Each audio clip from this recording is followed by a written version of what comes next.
nuko umuhanuzi agira atyanure ati yago satani ati atarashaka ubugingo bwe. By the way, nta nubwo yavuze Imana basi, ati ni satani ushaka ubugingo bwe. Ibintu bitabaye byiza ndetse byari biteye n'ubwoba ubwo yago yaranarwaye ndetse akaremba, akaza kurwarira hariya mu bitaro byo kwa Nyirinkwaya biri i Remera. Uwo bita Yago Foriyo akaba yaraje gufatwa ubwo yari akimara kuva i Burundi.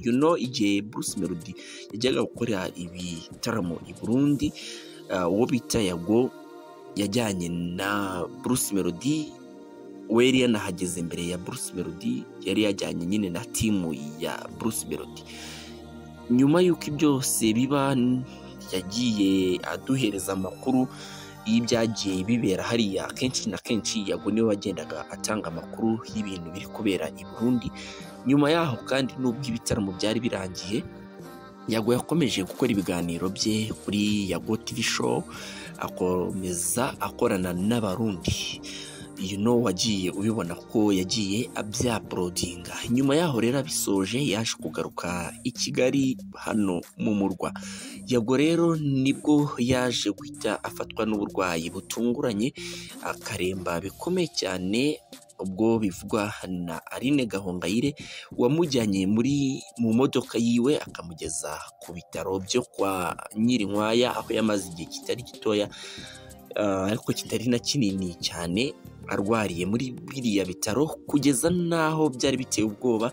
Abantu bakabona yuko bitoroshye kubera yuko byageze naho atakibasha no gukoresha fone yiwe, ndetse ibiganiro kuri Yago TV show birahagarara, byakomeza kubera ko nyine yari arwaye. Mbere yuko ajya mu bitaro yabanje no kubitangaza ati ntago muzahongera kubona ibiganiro nk'uko byari bisanzwe kubera yuko meze nabi, ndarwaye. Nyuma yaho rero amaze kugera mu bitaro, twagiye tubona amaposti yagendaga atangwa, ariko yatangwaga n'abo mu muryango we, ntago yari Yago kubera ko we yari arwaye bikomeye cyane ku buryo atabasha no kuba yafata telefone ngo apostinge. Rero ubuhanuzi bwa wa mupasitoro wagiye avuga ko yagonga ubugingo bwe satani abushaka, yagiye asansibiliza amagambo atari meza, byagiye bitamera neza cyane kabisa. Ariko uwo bita Yago yaje kurwara bigeraho ubu ngubu navuga yuko ameze neza.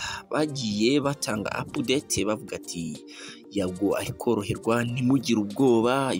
Ko yahise azana n'undi munyamakuru kuri Yago TV show kugira ngo akomerezeho ibiganiro byo guhagarara, kubera yuko abantu bari bakumbuye ibiganiro buri munsi bica kuri Yago TV show.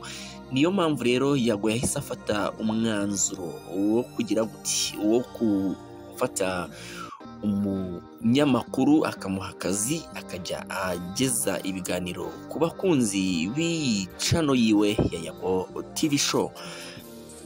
Hari byinshi rero kugeza kuri ubu, ese bigeze he, bihagaze? Icyo nakubwira cyo nuko Yago ameze neza, ariko se nyuma yo kumera neza bimeze biti? Byose nibyo tugiye kurebera hano muri iki kiganiro kitarengeje iminota 10. Nujye kure kubera yuko ni n'igihe gitoya.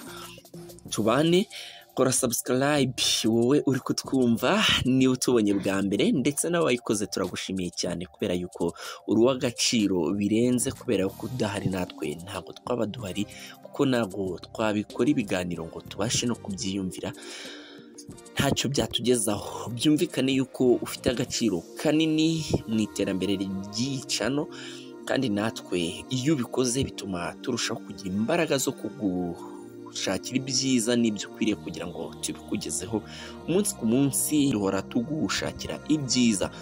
Amakuru rero meza nk'aya ngaya y'imyidagaduro ugomba kuyamenya. Wowe kora subscribe, kore like, kore comment, then kore na share mu nshuti zawe. Ntacyo bitwaye inshuti yanjye, nta kintu bitwaye ko wakora share kugira ngo umuryango ibi waguke ugere kure, kandi natwe nibyo twifuza, tuzagera kuri byinshi turi kumwe, kandi naho bigeze turabashimira cyane. hanyuma rero dukomeze n'ikiganiro cyacu. Yago rero kugeza kuri ubu ngubu icyo nakubwira cyo nuko ameze neza, nyuma yo gushaka umunyamakuru wundi gakora inkuru bakibona title cyangwa se bacyaprodinga, abantu benshi bahise baza biruka bagira ngo Yago yagarutse gukora ibiganiro, ariko nyine baza gutungurwa no gusanga atari Yago waje gukora ibiganiro, ahubwo ari undi munyamakuru. Abantu bamwe batangiye gucika ururondogoro bavuga cyangwa se bagira ubwoba yuko Yago yaba yarwaye bikomeye cyane, ariko nyuma binyuze kuri account yiwe ya Instagram batangaje ko Yago ameze neza ari koroherwa, ndetse update bagenda bazitanga n'ukuntu yayorohewe kugeza nubwo avuye mu bitaro. Inkuru nziza cyane ku bafana b'imyidagaduro. Mw'iyi minsi twari tumaze igihe kinini turi muri shoke ya danje kubura abastari bagiye batandukanye. Twabuze Ivan Buravan, hakurikiraho Yanga turamubura, hakurikiraho murumuna wa Chita turamubura, habaye amaherere, hakurikiraho uriya mama nari kwibuka neza izina rye w'umurami warimbaga indirimbo zo kuramya no guhimbaza, nimwibuka ndaza kumukubwira, ariko nawe ubaye umuzi ushobora kumutwandikira muri komenti, n'abatabyumvishe mu kiganiro bashobora kubibona hasi muri komenti. Waba ugize neza. Icyo nakubwira cyo nuko ni byinshi byari bimaze kuba. Nari nibagiwe n'umubyeyi wa Meddy, mumbabarire, nawe yari yitabye Imana. Bigaragara yuko hari hamaze kuba ikintu cyitwa shock ikomeye cyane ku myidagaduro yo mu Rwanda. Noneho wakubitiraho n'amagambo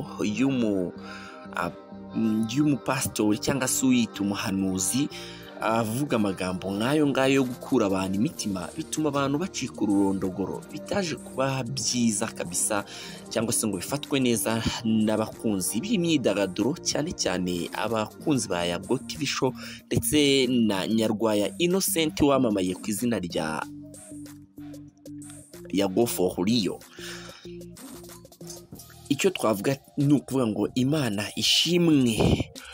Yago rero yaje kuba yoroherwa, amera neza rwose. Nahoze mbona ameze neza yicaye ahantu, hari amafoto yasohotse mbere ari kumwe na DJ Brian, ubona yuko ari ahantu ari kumuhumuriza. Yanapostinze agira ati Imana ishimwe kabisa, ndi kumwe na Maiji. Yago ubona yicaye ahantu nyine ameze nko ku gahoteli, yicaye ku gahoteli arimo aruhuka, ubona yuko nyine ari gufiringa akayaga k'ahantu heza, ubona ari ibintu bishimishije kubona nyine ameze neza kabisa. Ikindi kandi nakubwira nuko Yago yaje gutya akagira gutya kuri IG yiwe, akakora icyo bita nk'ikiganiro, akaza kuganira n'abakunzi be n'abamukurikirana ubuzima bwe bwa buri munsi, akabanza agashimira Imana yuko yamukijije. Ikindi kandi akishimira ko abafana be batahwemye kumuba hafi, agira ati message zanyu mwanyohereje narazikunze, muri abantu beza, ndabakunda, ibintu nk'ibyo byiza cyane. Aganira kandi n'abafana, agerageza nyine gusubiza messages zabo, byabashimishije cyane, ndetse byerekana yuko nyine ameze neza kabisa, ari kugenda abizamo, nubwo atari yagaruka mu kiganiro nk'ibisanzwe, ariko nyine icyizere kirahari ko ameze neza, ndetse agiye no kuba yagaruka mu minsi mikeya, mukaba mwamubona nanone kuri channel yiwe ya Yago TV show. Ikindi kandi wamenya nuko uyu mupasiteri cyangwa se wita umuhanuzi, sinzi niba ari n'umupasiteri, kuri we nyine, kuri we nabyita nko kujoma. Hari abahanuzi hano hanze bahari ntuzigere ubumva kubera yuko bavuga amagambo mabi yo kuguca intege, y'urucabana, y'urucamugongo, mbese ugiye kubumva bashobora kuba bakurya n'utwawe. Akenshi na kenshi bene abo ngabo baraza bagatera abantu ubwoba, barangiza kubatera ubwoba bakababwira ati muture gutya na gutya, ati n'iki Imana ishaka mu by'ukuri kiba kigamijwe ni amafaranga cyangwa se kugira ngo baze bavuge amagambo then society ibemere. Yago rero ameze neza, navuga yuko nk'uyu muhanuzi aba yamwawe. Ameze neza rero ku bakunzi be, musubize amerwe mwisaho. Mu minsi iri imbere muzongera kandi mujye mubona n'ibikorwa bye bigiye bitandukanye abagezaho umunsi ku munsi kuri Yago TV show. Ayo niyo makuru nagira ngo mugezeho kuri Yago. Bimeze neza, ndongera kukwibutsa gukanda kuri subscribe utari wakandaho, kuri like, comment, biba byemewe tukiganirira, ndetse n'ibyo ushaka tushobora kutwandikira tukabikugezaho nabyo. Ikindi kandi ukore na share, tukomeze kwaguka.